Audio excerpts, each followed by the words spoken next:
Hurricane Andrew.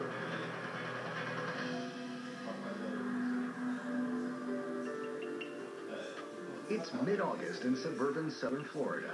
Families in Dade County are out enjoying the last days of summer before the start of the new school year. Meanwhile, out in the Atlantic, the first tropical storm of the season, named Andrew, is taking shape. Miami's WTVJ meteorologist Brian Norcross is watching the storm, but isn't too concerned. Tropical storm Andrew was a very disorganized, weak-looking storm in the middle of the week before it hit. As a matter of fact, I hear that about 50-50 whether it's going to survive. But it does survive, and 3 days later, on Saturday, August 22nd, it becomes an intensifying Category 2 hurricane with winds of more than 100 miles per hour.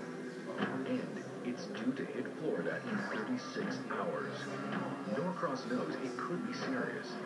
Saturday night, before we went off the air, I said, folks, tomorrow is going to be one of the biggest days in the history of the city. And the next day is one of the biggest days in the life of another meteorologist, Stan Goldenberg, who is tracking the hurricane in the Perrine section of Miami-Dade County. That's because he has another imminent arrival to worry about, the birth of his fourth child. My wife called me about 9 or so and said, I think you better come home. I think this is it. It's like, now? At 4:30 p.m., Stan's wife, Barbara, gives birth in the hospital to a healthy baby girl named Pearl. Meanwhile, as officials order mandatory evacuations, Andrew, only 200 miles away, has upped the ante. It has transformed into a truly high-end Category 4, with winds of 155 miles per hour. And now we get to wait for a Category 5 hurricane to hit Miami. Stan hopes his wife and newborn will be safe in the hospital as he rushes home to look after his 3 older sons. Like many other residents in South Florida, he doesn't evacuate. We were not in an evacuation area. The only reason someone might evacuate in that situation is I don't want to be in an unpleasant situation. But we didn't realize how unpleasant it would be. By midnight, Andrew is just hours away from making landfall. Now, all Stan and his 3 sons can do is wait. This is our house, calmly waiting for Hurricane Andrew. Hi, Daniel, say hi.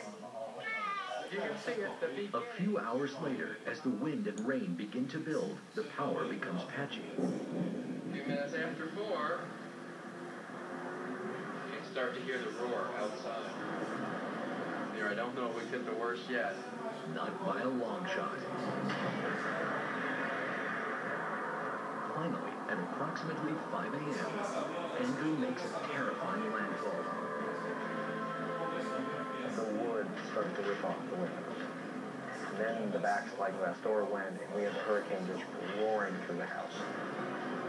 The family runs to the kitchen and covers themselves with a mattress. But there's worse to come. The wind tears off the entire roof in one piece, causing the entire house to collapse. The next thing that happened was the wall between the kitchen and the living room fell on us. Miraculously, the wall falls onto the kitchen counter. This leaves a tiny space below for the Goldenbergs, though Stan bears some of the weight as well.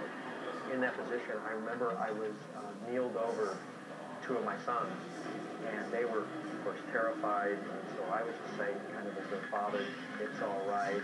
Of course, I was terrified. Stan remains in this position for an entire hour as the hurricane screams around them. During the hour that we were in that worst part of the storm, I mean, we pretty much thought we could die. Finally, the hurricane calms. Amazingly, they all survive.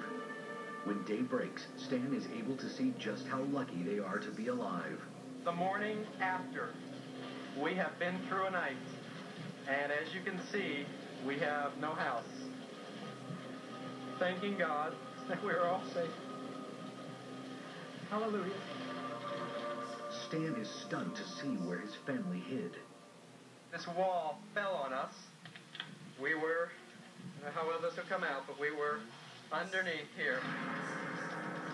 The Goldenbergs' terrifying story is one of thousands in South Florida.